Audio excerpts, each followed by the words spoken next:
Capítulo 2 – Afetos e Virtudes. A primeira coisa que deve ser objeto da educação é a afetividade dos nossos filhos, pois os sentimentos, mais tarde, farão parte da sexualidade. Educar a afetividade quer dizer disciplinar as emoções. Se criarmos um ambiente emocional fortificado e firme, aberto ao diálogo, conseguimos falar com muito mais facilidade sobre os mistérios da vida, as dificuldades da sexualidade e a grandeza e o sentido do amor humano. Além da educação da afetividade, das paixões, é necessário darmos aos nossos filhos a educação das virtudes, que é a da razão. A paixão e a razão precisam estar juntas, andando pelo mesmo caminho, em direção ao mesmo objetivo, para que assim tenhamos uma boa vida moral. As virtudes são atitudes humanas e disposições estáveis, perfeições habituais do entendimento e da vontade, que regulam os nossos atos e ordenam as nossas paixões. Existem 4 virtudes principais: a prudência, a justiça, a fortaleza e a temperança. Gostaria de dar enfoque especial, primeiramente, à virtude da fortaleza. É a fortaleza que nos ajuda a resistir às tentações e a superar os obstáculos da vida moral. Portanto, é uma virtude que se relaciona com a sexualidade. Se formarmos nosso filho na fortaleza, ele saberá lidar com os próprios medos, suportar as provações e perseguições e conseguirá aceitar a renúncia e o sacrifício. Temos, com frequência, dificuldade em falar para um adolescente que ele pode ter relações sexuais apenas com uma pessoa no casamento e não com várias. Se não educarmos nossos filhos para que eles tenham a virtude da fortaleza e sejam capazes de se sacrificar por um bem maior, eles nunca entenderão o valor dessa verdade.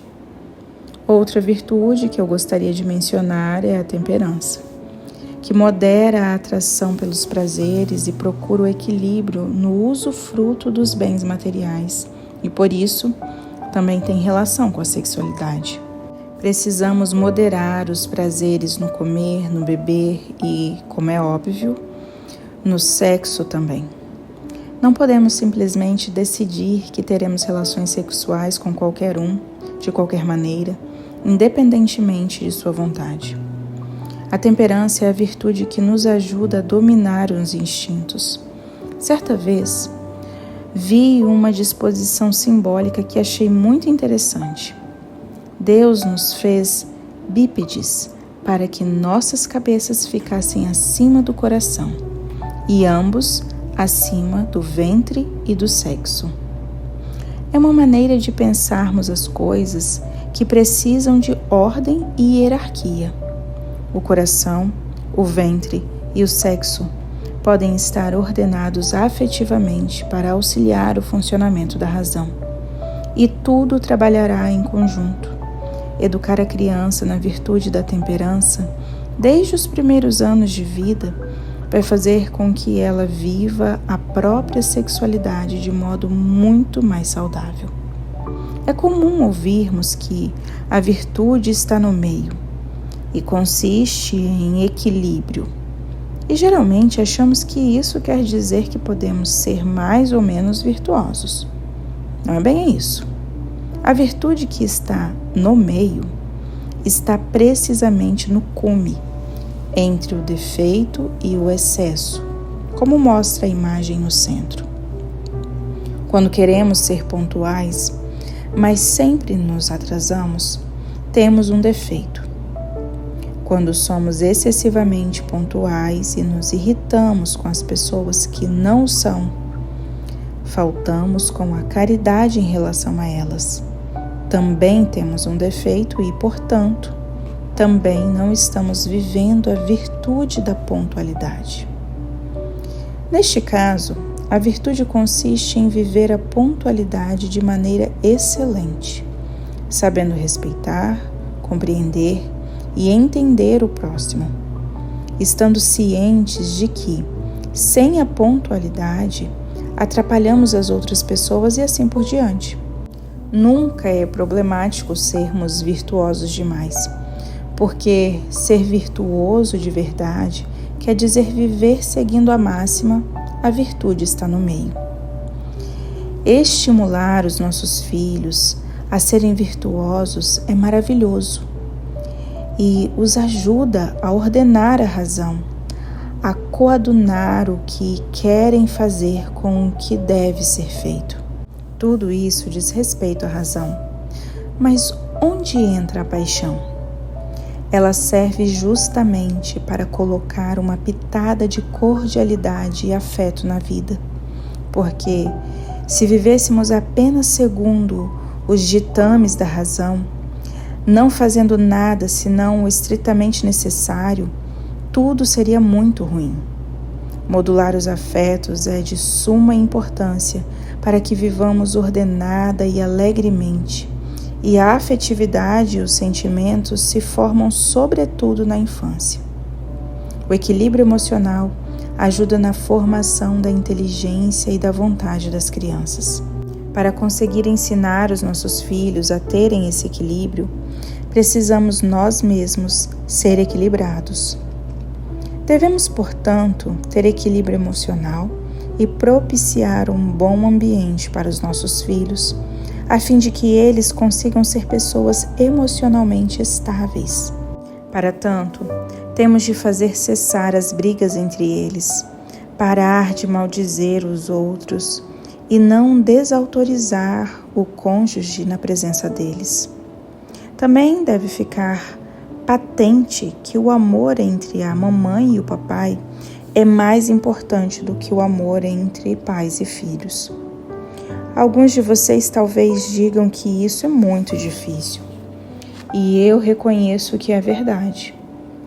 Mas a inexistência ou a manifestação incorreta de amor entre os cônjuges mina a confiança dos filhos. Essa ambiência favorável contribui muito para que os nossos filhos falem do que lhes é incômodo, independentemente do que eles tenham a nos dizer, por mais difícil que seja. Saberão que podem contar conosco para ajudar a solucionar e compreender seus problemas. O cuidado que lhes dispensamos os torna mais seguros, fazendo-os ver que há algo estável na existência, pois sabem que os pais são seu porto seguro e que eles podem contar, aconteça o que acontecer. Outro ponto importante é a estabilidade na resposta afetiva. Muitas vezes somos instáveis ao responder. Por exemplo, nas vezes em que o nosso filho faz uma besteira, respondemos ora alegres, ora irados. Em um momento dizemos coisas como: tudo bem, meu filho, sem problemas. Porém, em outro, a resposta é: não é possível, sai de perto de mim. Responder de acordo com sua variação emocional é algo desastroso. Precisamos modelar a realidade para os nossos filhos e fazer isso sempre da mesma maneira. Tempos atrás, foi feito um estudo em que havia, dentro de uma creche, um grupo de crianças, uma professora e uma pessoa trocando a lâmpada da sala. No momento de trocar a lâmpada, a pessoa a deixava cair.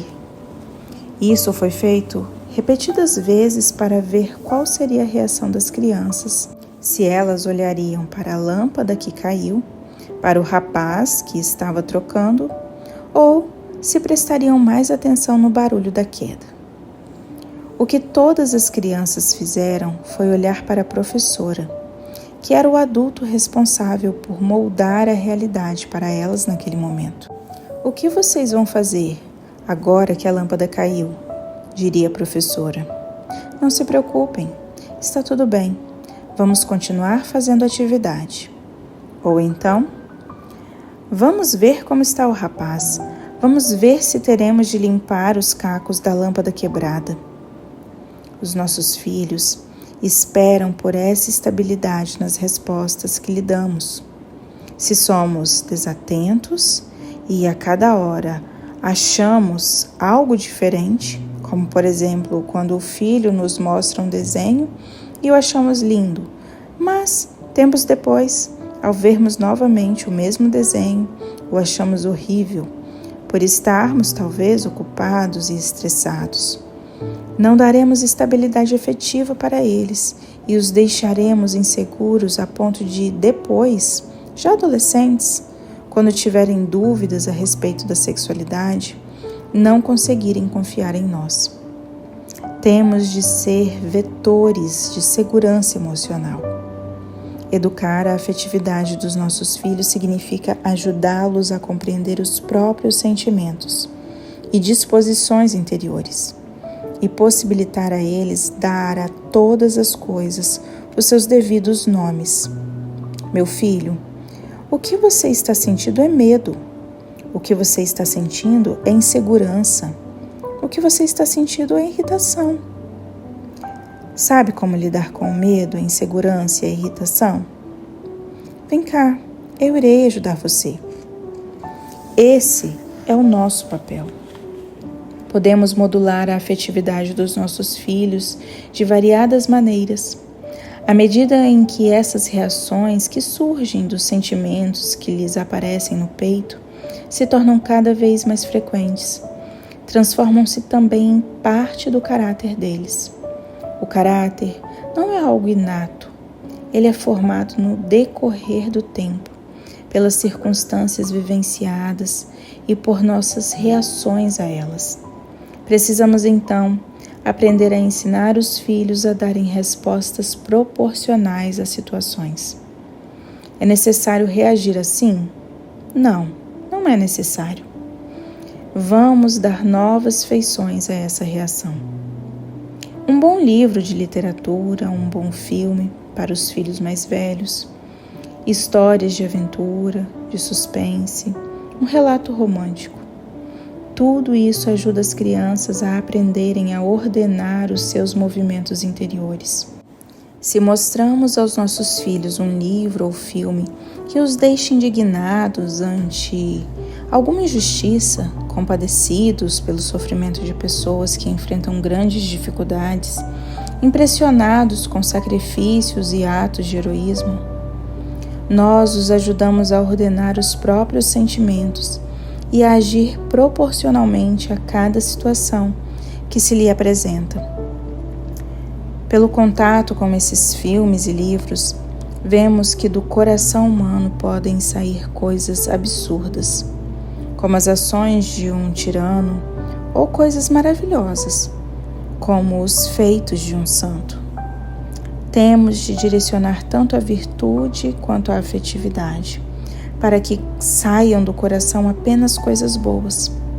Veremos que, em certa medida, todos esses aspectos se relacionam com a sexualidade, cuja vivência não pode ser dolorosa. Estimular na criança o gosto estético, a capacidade de distinguir entre o que tem qualidade e o que é ruim, direcionar sua afetividade ao que realmente importa. São coisas que ajudam a lidar com as influências externas negativas, músicas, filmes ou imagens ruins, e a naturalmente as rechaçar.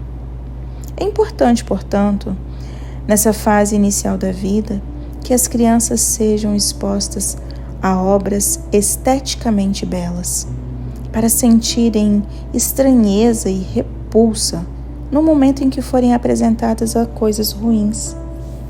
Vejamos agora, de maneira ainda um pouco mais prática, como ajudar nossos filhos a desenvolverem aquelas virtudes da fortaleza e da temperança.